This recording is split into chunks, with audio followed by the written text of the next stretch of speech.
The first step in understanding how someone can be injured during a crash is to see what happens during a rear-end collision. The best way to do this is to study crash test footage involving live human test subjects. We're going to look at live crash tests of two different speeds. The first one is a 3.9 mile per hour crash, and the second is at 6.3 miles per hour. These are considered very low speed collisions, and many collisions in the real world are at much higher speeds. Live occupant tests are not done at higher speeds simply because they are not safe for volunteers. First, we'll watch the cars from the outside as they collide. As you can see, the occupant motion takes place very quickly, in about 1/10 of a second. Let's change our view slightly and see the effects on the occupant during the crash. First, we'll watch the impact at its actual speed. As we can see, the occupant is exposed to very rapid accelerations.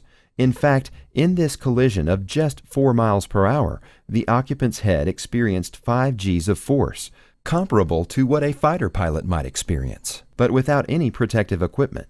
And this is from a collision of about walking speed. Now, let's slow this crash down so that we can see the details of the occupant motion.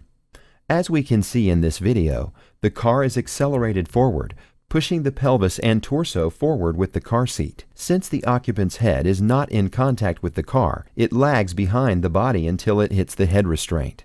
Finally, the head rebounds forward in the direction of the car's motion. Remember, this is a collision that took place at less than 4 miles per hour. Now, let's look at a collision just a bit faster, 6 miles per hour. First, we'll watch the crash from outside the car. We can see that the force is dramatically greater on the occupant in this collision.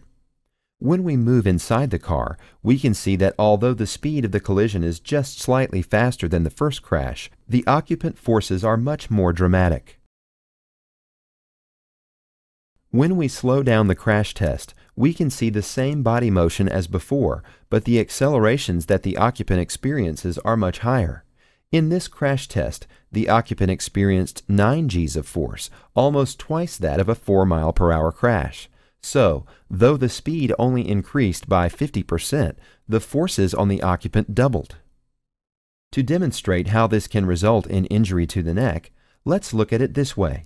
The human head weighs about 10 pounds on average.